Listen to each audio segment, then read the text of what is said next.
Vamos a mandarles un abrazo grande, día frío en la ciudad de Quito. Aquí iniciamos ya la emisión de este día jueves del Comercio TV en la señal de Televicentro. Dianita, buenos días. ¿Qué tal, Robert? Amigos televidentes, muy buenos días. Gracias por acompañarnos en esta nueva jornada informativa con importante información generada durante las últimas horas y entre ello ya el dictamen de la Corte Constitucional. Sí, ya les vamos a contar todo eso y más, enviarles un abrazo enorme. Abríguense que el día, por más azul que se ve, está en 7 grados esta hora y hay mucho tráfico en la ciudad de Quito para variar, Dianita. Restricción vehicular también, recuerde, pico y placa. Bueno, arrancamos ya con las noticias, ¿me parece? Ya. Ok. La Corte Constitucional tiene ya su dictamen.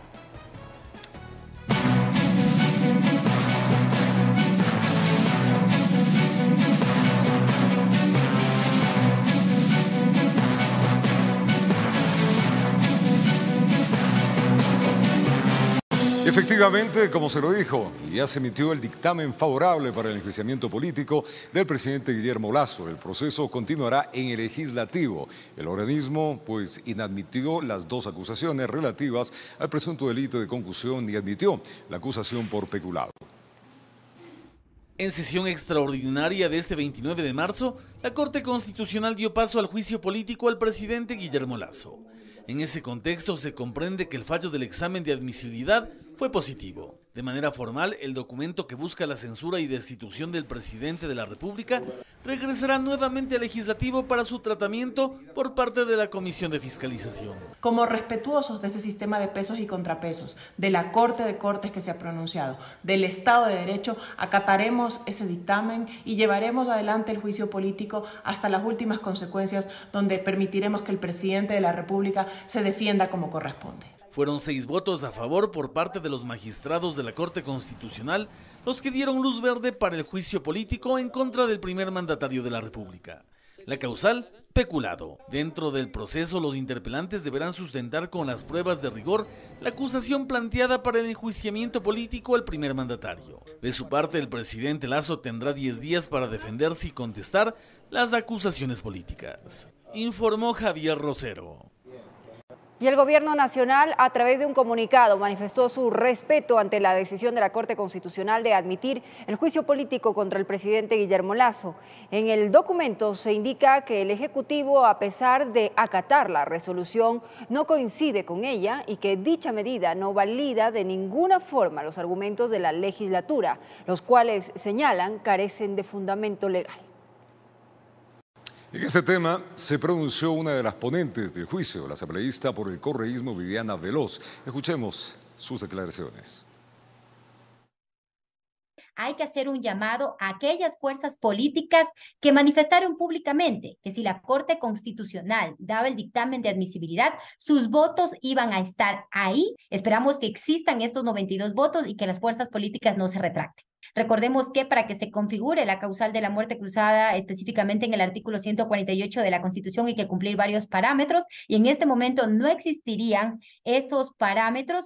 Si él decreta la muerte cruzada, los 47 legisladores de UNES siempre tendremos nuestros cargos a disposición. Y el presidente de la República vuelve a señalar a los asambleístas de verse relacionados en actos irregulares. Los legisladores lo catalogan como amenazas y piden que el primer mandatario formalice sus denuncias ante la Fiscalía.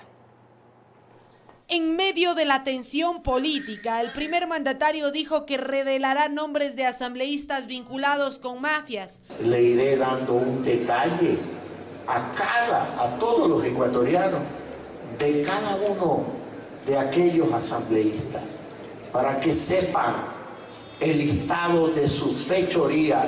Situación que generó rechazo de los legisladores que toman esto como una amenaza. Si conoce el cometimiento de un delito, debe ponerlo en conocimiento de la Fiscalía, porque él también estaría incurriendo en un delito por su omisión del deber que tiene como presidente, como ciudadano, como cualquier persona en este país, de poner en conocimiento de la Fiscalía para que se investigue. Así que creo que no necesitamos más confrontación, más presidentes o un presidente que trata de amenazar para poder evitar una posible censura y destitución, sino un presidente que haga las cosas como le corresponden.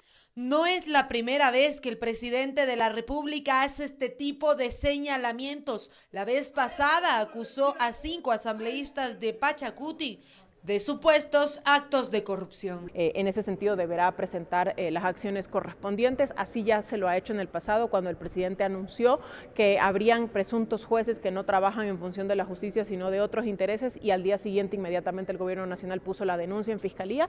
Veamos qué es lo que ocurre en los próximos días. Pero hay quienes consideran que estas acusaciones son graves, que no se pueden soltar a la ligera. Creo que será una oportunidad también para que el presidente de la República remita la información del círculo cercano del presidente o posibles actos de corrupción, como también de los nombres de los asambleístas inmersos, no solamente en esos, yo creo que en todos los actos de corrupción, si hay chantajes, si hay presiones, si hay pedidos de canonjías, de carguitos, ojalá el presidente nos dé todo el detalle de quienes están en estos actos que no son de ninguna manera el quehacer de los legisladores. Informó Valeria Navarro.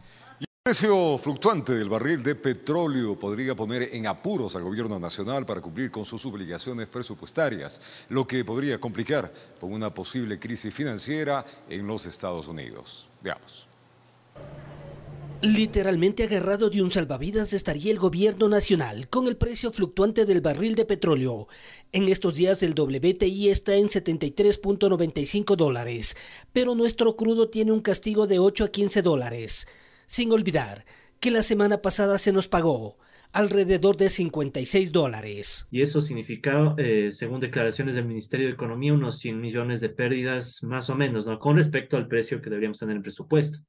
Entonces yo diría que estamos justo en el borde, o sea, estamos en el límite en donde estamos un poquito por abajo del precio que necesitamos para cubrir la proforma presupuestaria, pero todavía no estamos en cifras totalmente rojas, ¿no?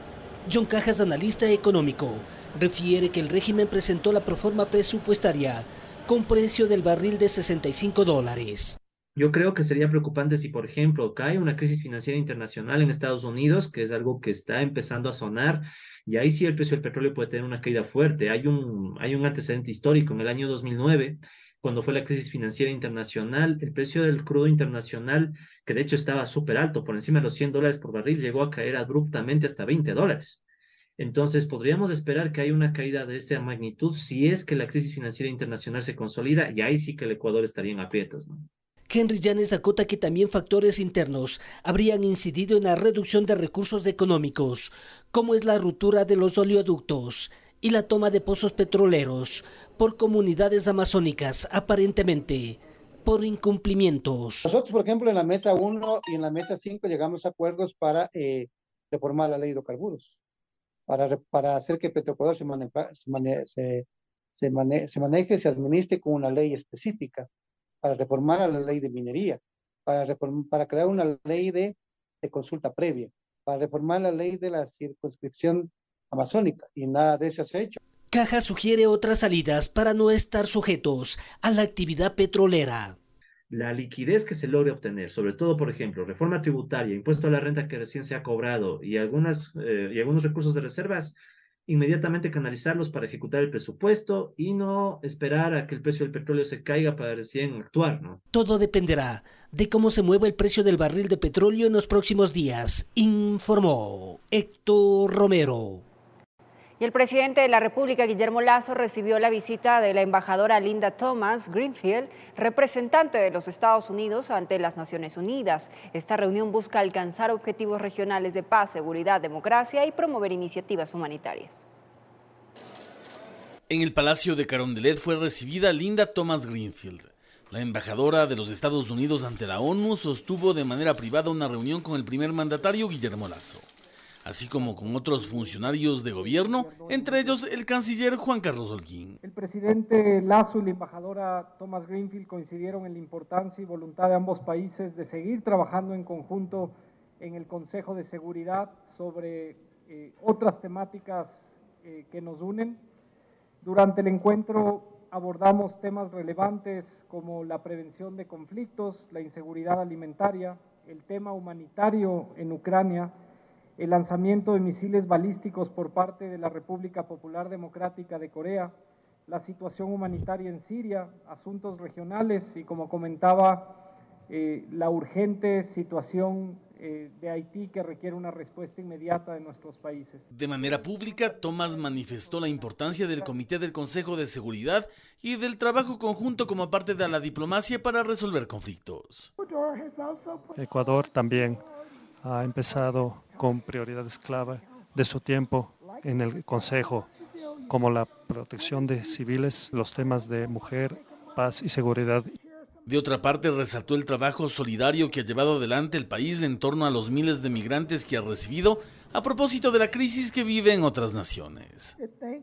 Agradecer a todos los ecuatorianos, agradecerles por su hospitalidad y también agradecerles por lo que ustedes han hecho en esta región para tener una voz como líderes de muchos temas en esta región.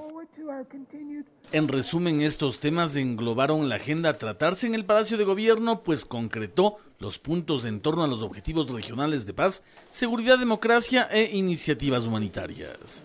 Informó Javier Rosero. Bueno, y la ley de gestión de riesgos está en espera de aprobarse en la Asamblea Nacional. Expertos señalan que la norma es indispensable para afrontar situaciones de crisis. Escuchemos. Terremotos, inundaciones, deslaves, entre otras amenazas naturales se han registrado en el país cobrando vidas humanas y múltiples daños materiales. Cada que sucede algún episodio de estos, se activan las autoridades, pero la ausencia de una ley de gestión de riesgos hace que solo se reaccione tras el desastre y no se prevenga. Esa necesidad de la ley lo que te permitiría, digamos, es entender qué es el sistema, cómo funciona, qué atribuciones tiene, qué competencias tiene cada nivel de gobierno para que no pasemos en esta cancha de tenis de es culpa del Ejecutivo, es culpa de la cuestión del gobierno local y entonces al final acaba siendo culpa de nadie y seguimos lamentando pérdida de vidas humanas. La ausencia de una norma impide que se articulen las autoridades en un trabajo conjunto. La Asamblea Nacional lleva años en el tratamiento de una ley de gestión de riesgos. Si tú revisas las agendas legislativas priorizadas en estos 15 años, tan solo en los últimos 6, después del terremoto, se ha puesto como una prioridad, digamos, discutir el tema de gestión de riesgos. Algo que lo reconocen los propios asambleístas que ahora intentan aprobar un informe para segundo debate en la Comisión de Seguridad. Esta ley viene desde asambleas pasadas, más bien esta comisión ha tenido la entereza de ponerse a trabajar arduamente para poder sacarla ya para segundo debate. ¿Qué es lo que se ha incluido en la norma hasta el momento? Se ha buscado la manera para que los diferentes gobiernos locales puedan también gestionar bien sus recursos. Se hablaba de una tasa que se podría cobrar a través de los gobiernos locales y de esta manera evitar que ese tipo de desgracias se den de la noche a la mañana sin haber tomado las medidas correctivas y con eso evitar que se pierdan tantas vidas. Lo primero era tener una intervención en general, no solamente del Ejecutivo, sino también de los GATS. Miren hoy el problema que tiene el municipio de La Usí, un municipio mediano se podría decir en el Ecuador, pero hoy no tiene la capacidad de responder sobre una emergencia de riesgo. Hoy hay personas evacuadas y eso prevé la ley, que los recursos sean bien canalizados y que todas las instituciones puedan trabajar en. Este proyecto de ley estaría en su fase final. Sin embargo, expertos esperan que no sea un saludo a la bandera. Informó Valeria Navarro.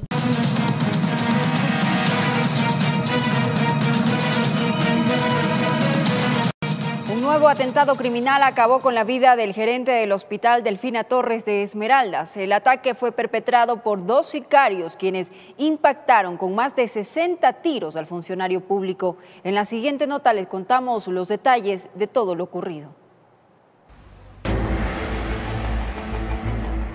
En medio de una ola de violencia sin precedentes, Ecuador registró el segundo atentado criminal contra un funcionario público en menos de 24 horas. Esta vez la víctima fue Rubén Hernández, el gerente del Hospital Delfina Torres de la provincia de Esmeraldas. Hoy a las 18 horas en el sector de ingreso a Cananga, el señor gerente del Hospital del Sur, de aquí a la ciudad de Esmeraldas, fue víctima, interceptado por una motocicleta con 2 sujetos, quienes dispararon por varias ocasiones e impactaron al señor gerente del hospital.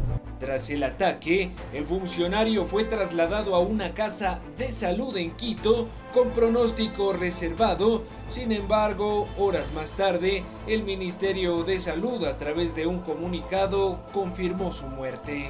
Rubén Hernández habría recibido 63 impactos de bala en su cabeza y tórax. La policía señaló que aún se desconocen las causas de este atentado y que ya se encuentra trabajando en la búsqueda y detención de los responsables.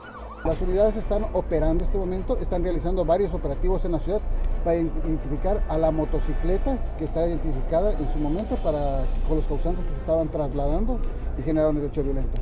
Esperamos poder detenerles, estamos haciendo lo posible y todo lo que está a nuestro alcance para poder hacer la detención. El ministro de Salud, José Ruales, lamentó el fallecimiento de Hernández y repudió los atentados y amenazas contra la vida y seguridad de funcionarios públicos. Este es el segundo ataque contra un gerente hospitalario en Ecuador en menos de un día.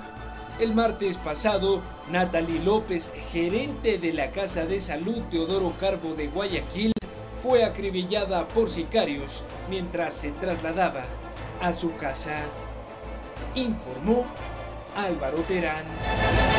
Bueno, y funcionarios del Hospital Teodoro Maldonado Carbo del IES presentaron su renuncia luego del crimen de la directora administrativa. La funcionaria de 35 años fue acribillada después de salir de su jornada laboral. No existen detenidos al momento, pero la Fiscalía abrió investigación de oficio. Después del asesinato de Natalie López, de 35 años, directora administrativa del Hospital IES Teodoro Maldonado Carbo de Guayaquil, 6 funcionarios de dicho hospital presentaron su renuncia, entre ellos la jefa de contratación pública, el coordinador general jurídico y el director técnico. Alegan que dejan sus cargos para salvaguardar su vida. Justamente las unidades especiales se encuentran trabajando, sacando una información justamente con ellos. Sabemos extraoficialmente que han tenido ya amenazas anteriores, pero no han puesto la denuncia. El instituto emitió un comunicado en el que, además de rechazar el crimen e instar a que se esclarezca lo acontecido, admiten que receptaron las denuncias de la Dirección Técnica Médica y explican que serán canalizadas a través de los órganos competentes para el trámite respectivo. La funcionaria terminó su turno de trabajo y a la altura del intercambiador en la avenida Pío Jaramillo con dirección a La Pradera, 2 sujetos a bordo de una moto la interceptaron para propinarle varios disparos. La Fiscalía publicó que se inició una investigación de oficio, pero por el momento no hay detenidos. Peritos de la institución acudieron al hospital para recabar indicios. Natalie López era ingeniera en comercio y finanzas, con una maestría en administración de empresas. También se desempeñaba como docente universitaria. Previamente estuvo en el Ministerio de Salud y fue analista de las direcciones médicas del IES.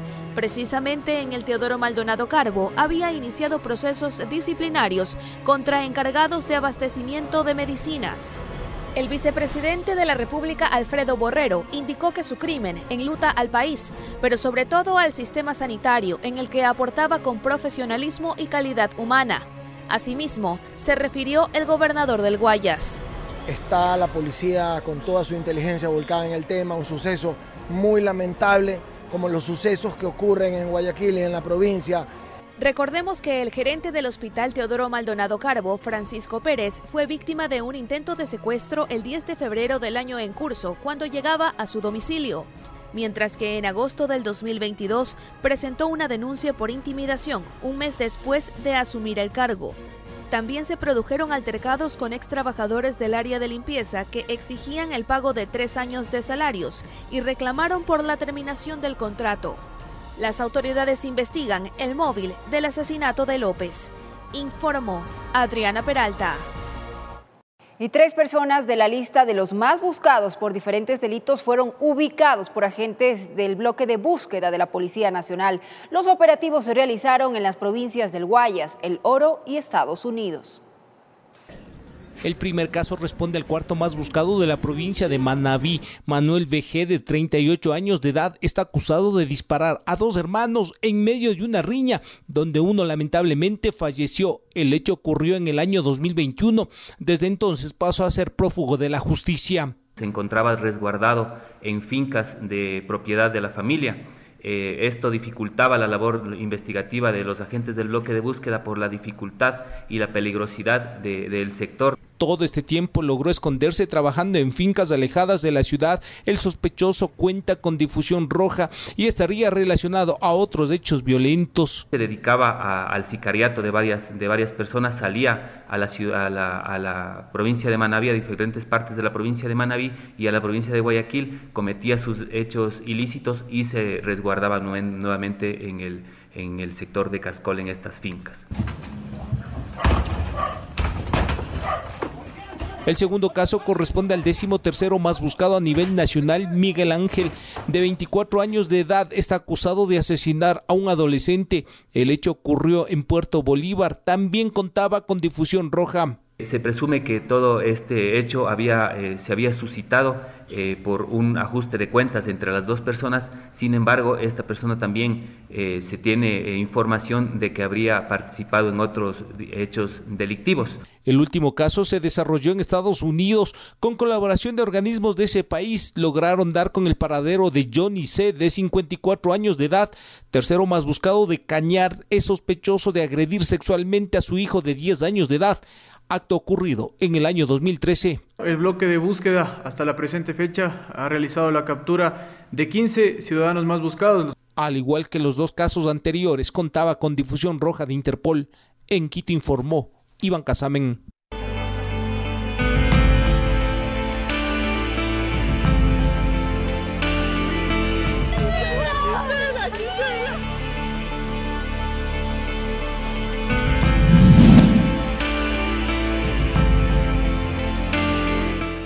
Y sin duda, el drama y el dolor se sigue viviendo en la zona cero, allá en Alausí. Informaciones lamentables, las que se va teniendo y recogiendo día a día con los fallecidos y las desgracias ocurridas. Vamos con Adriana Rojas, ella está en la zona cero. Adriana, vamos contigo, adelante con la información. Informaciones lamentables que duelen a todos los ecuatorianos. Roberto, amigos televidentes, muy buenos días. A esta hora, cuando son 7 de la mañana con 22 minutos, ya los organismos de rescate y búsqueda de personas desaparecidas están ingresando paulatinamente hacia la zona cero. Esto se da luego de que ya se dio la alerta de que puedan ingresar. Recordemos que el tema de la lluvia ha sido súper complicado. Se tiene que hacer una evaluación previa para que el personal pueda ingresar y así precautelar también su vida. En la parte alta, según lo que han señalado las autoridades, existen algunas grietas y con la lluvia hace que el agua filtre, el suelo se vuelva aún más inestable porque es tierra que no está compactada. El día de ayer la jornada fue súper larga, extensa, inició también poco antes de las 7 de la mañana, se tuvo incluso más horas de trabajo que antes de ayer. También a las 6 de la tarde ya se suspendieron debido a la lluvia y se evacuó completamente la zona para precautelar la vida de los socorristas y también de las familias de las personas desaparecidas que participan activamente en la búsqueda. En las primeras horas de la mañana, durante la jornada, se pudo localizar a 2 víctimas mortales más, quienes estaban sepultadas entre las estructuras colapsadas por la gran cantidad de tierra que bajó producto precisamente de este deslave. Ya de a poco también van llegando los comuneros, los familiares, quienes con su pico, su pala, ayudan al personal de rescate a buscar a sus amigos, a sus parientes, a sus seres queridos que están desaparecidos desde el pasado domingo. Decirles también que la información que proporcionan ellos es fundamental, importante para que los cuerpos de bomberos de varias ciudades que se encuentran aquí brindando su contingente puedan hallar de alguna manera o identificar las estructuras y así buscarlos. Alrededor de más de 60 personas se encuentran desaparecidas y 14 personas fallecidas. Para conocer más detalles acerca de toda la jornada del día de ayer, les presentamos el siguiente informe. Primeros rayos de sol, los equipos de rescate arrancaron una nueva jornada de búsqueda en la zona cero, esta vez más temprano para ganar tiempo, considerando que las torrenciales lluvias han jugado una mala pasada. En las primeras horas empezaron a ver resultados. Oficialmente una persona en la cifra del día de hoy y nos continuamos avanzando en cada uno de los lugares que estamos asignados. Poco después se anunció el hallazgo de la segunda víctima mortal. Localizadas en la parte baja del incidente. Se está trabajando, al momento hemos utilizado maquinaria pesada para remover gran cantidad de tierra que se encuentra alojada en el lugar para poder acceder a las estructuras. Una vez que encontramos la estructura, hacemos trabajo manual. A esta fecha señala que lamentablemente son 14 las personas fallecidas. Comuneros y familiares de los desaparecidos también participaron activamente en las labores. Lamentablemente, la lluvia obligó a parar en reiteradas ocasiones los trabajos. Hasta poco antes de las 6 se suspendieron por completo y se evacuó la zona. Se suspenden las labores por tema de cuestión climática y por seguridad, ya que no tenemos la visión necesaria de la parte superior donde se encuentran las aeronaves no tripuladas en el caso de que exista un nuevo deslizamiento o cualquier otra amenaza que se pueda suscitar. Mientras tanto, en los alrededores del polígono de riesgo, con premura decenas de familias desalojaron y evacuaron sus viviendas. Franklin Bravo junto a su familia dejaban atrás la casa que los vio nacer y crecer. Aquí nosotros nos criamos cuando éramos chiquitos, en la niñez, todito siempre pasamos aquí con mis primos, aquí somos 3 familias seguidas, acá mi tía, más allá está mi otra tía que perdió básicamente todo. Mi primo está desaparecido todavía, estamos siguiendo buscando. Su vecino Diego Rueda también empacaba todo. Señala que si bien es doloroso dejar su único bien, lo importante es que junto a su esposa e hijos vivieron para contarlo. La marea de tierra quedó a escasos metros. Agradecidos, eso sí, que esto nos protegió, porque nosotros también hubiéramos estado ahí. Pudimos venir a ver las cosas, porque el sábado que fue el derrumbe, con el susto, imagínense, cogimos lo que pudimos y nos fuimos para abajo evacuando. Para este jueves se prevé que la jornada de rescate se retome a las 6 de la mañana. Desde Alausí, con cámaras de Omar Flores, informó Adriana Rojas. Eso fue algo de la jornada de búsqueda y rescate que se llevó a cabo el día de ayer. ¿Qué se tiene previsto para hoy? Nos acompaña precisamente el viceministro subrogante de Obras Públicas, Paul Abad, para que nos cuente más detalles acerca del trabajo que se va a ejecutar hoy día. Buenos días. Buenos días. Efectivamente estamos ya con las labores de excavación controlada, autorizada por los equipos de rescate para progresivamente ir liberando espacio, algunas viviendas colapsadas, retiro de material y eventual rescate también de cuerpos que se presume que están bajo tierra de los desaparecidos. Ayer ya paulatinamente se ha ido ingresando mayor número de maquinaria pesada, como lo establece el protocolo, ante tal vez que se menoran las posibilidades de vida. Una familia peruana llegó ayer diciendo que recibieron una llamada por su familiar ayer a las 9 de la mañana, la última llamada pidiendo auxilio, que estaría vivo. En este caso, ¿qué se piensa hacer? A ver, progresivamente han ido llegando ya las máquinas, como bien lo menciona. Al momento tenemos en sitio 21 máquinas, entre excavadoras, cargadoras, volquetas, mini cargadoras y demás maquinaria que estamos listos a pie de lucha para poder acatar las disposiciones del Centro de Mando Unificado. Los reportes y llamados está ya organizado dentro del Centro de Mando, se han identificado los lugares en donde posiblemente puedan estar cada uno de estos reportes de desaparecidos. Con coordenadas se ha ido ubicando y sobre eso estamos actuando de manera cautelosa, porque el deslizamiento necesitamos que todavía se siga estabilizando. La masa de tierra todavía tiene cierta dinámica de movimiento y necesitamos también prever y controlar que el movimiento de material que hagamos no vaya a generar mayores desplazamientos del volumen de masa que está ahora presente. Finalmente, viceministro, ¿qué pasa con la declaratoria de emergencia de Alausí? La declaratoria de emergencia es una realidad, ya el Ministerio de Transporte y Obras Públicas ya lo va a emitir. Tenemos ya todos los informes técnicos para tal efecto. Estamos actuando ya independientemente de la declaratoria de emergencia, estamos ya con todo el contingente, con todas las capacidades que provee, que posee el Ministerio de Transporte, desplazado de todos los puntos a nivel nacional concentrados aquí en la emergencia.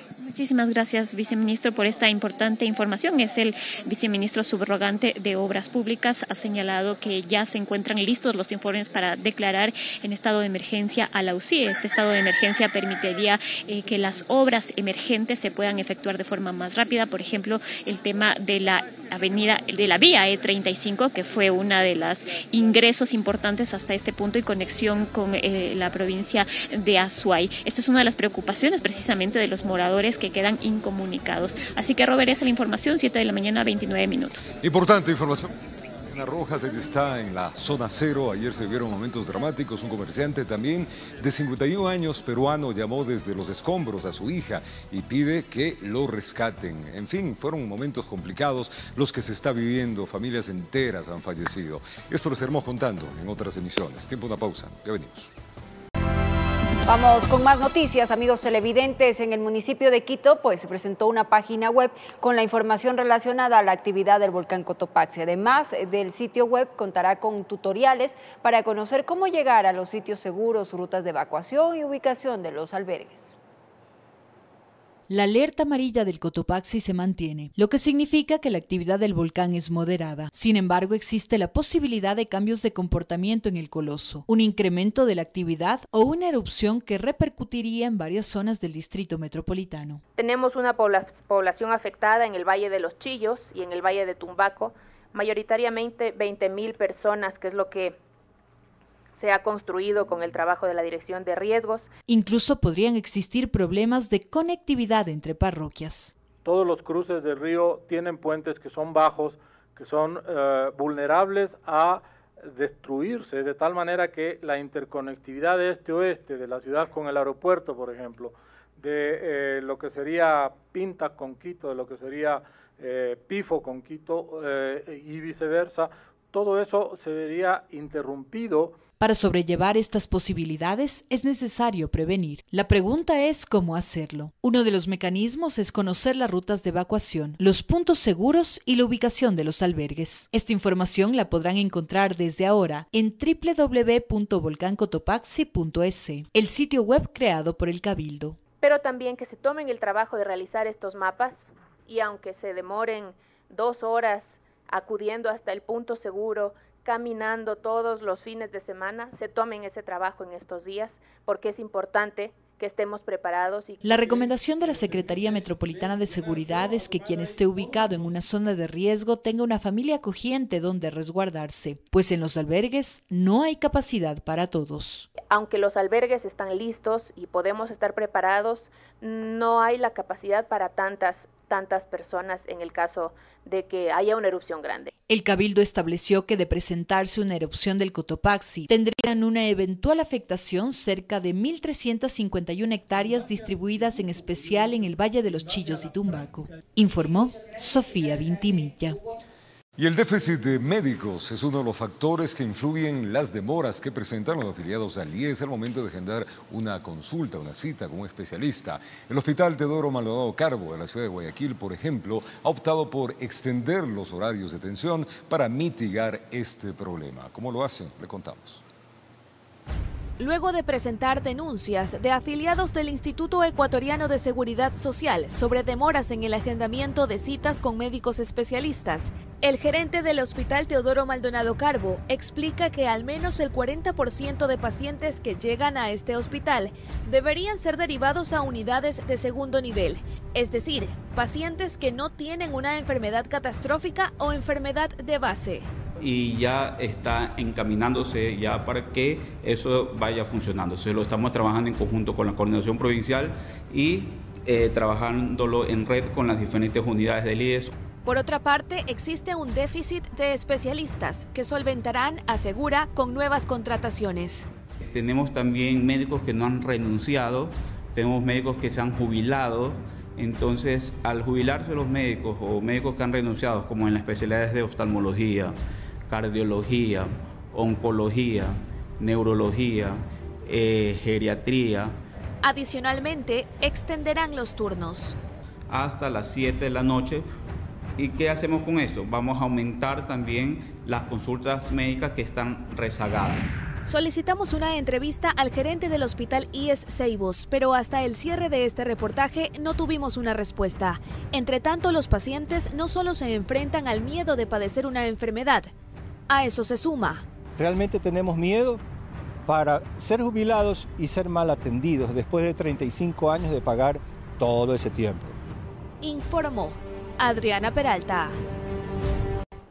Mucha atención a la siguiente noticia. La Fundación Destino Libertad ofrece 50 becas totales para la Escuela de Liderazgo Mujeres que Cambian el Mundo. Si usted tiene entre 18 y 35 años, podrá acceder a este concurso siguiendo unos sencillos pasos y contando a través de un video por qué le gustaría ser una líder. Mucha atención.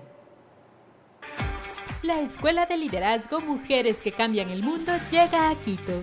50 jóvenes de entre 18 y 35 años tendrán la oportunidad de ganar una beca total para esta capacitación. Es un diplomado de altísimo nivel, con aval académico, pero también con un componente muy humano, muy holístico, de sabernos mujeres, que queremos transformar, brillar y que tenemos un rol protagónico en la sociedad. La Fundación Destino Libertad ha trabajado durante varios años con el objetivo de empoderar y educar a jóvenes mujeres, aportando ideas y herramientas que sean útiles para su vida. Estamos convocando a mujeres, jóvenes líderes. Vamos a becar a 50 jóvenes que se deben comprometer no solo a transitar por este programa de habilidades profesionales y personales, sino luego también a realizar un proyecto social en beneficio de la comunidad. Mujeres que Cambian el Mundo es la oportunidad perfecta para quienes buscan ampliar su educación. Los pasos para participar en este concurso son muy sencillos. Es básicamente llenar un formulario con sus datos para saber quiénes son y luego el pequeño video sí es como de presentación. Cuáles son los trabajos, proyectos que ellas han implementado a lo largo de su vida. No es necesario tener un título académico, no es necesario tampoco pues, un estado civil. El diplomado estará compuesto de 4 módulos: gobernanza, liderazgo, comunicación, emprendimiento y finanzas. Las inscripciones se receptarán hasta el próximo 2 de abril en el correo fundaciondestinolibertad@gmail.com o para más información pueden contactarse al celular 099-377-2156. La plantilla de profesores, capacitadores, es gente de primera, como he dicho, a nivel nacional e internacional, autoridades. Incluso también en esta ocasión tenemos el aval también del Parlamento Andino, porque para nosotros hoy vivimos una época en la que los desafíos son globales, son regionales, por supuesto tenemos que empezar por nuestra región y nuestra región andina y latinoamericana. Las clases inician el próximo 15 de abril y se desarrollarán de manera intensiva durante 3 fines de semana en un hotel de Quito. Informó Sara Naranjo.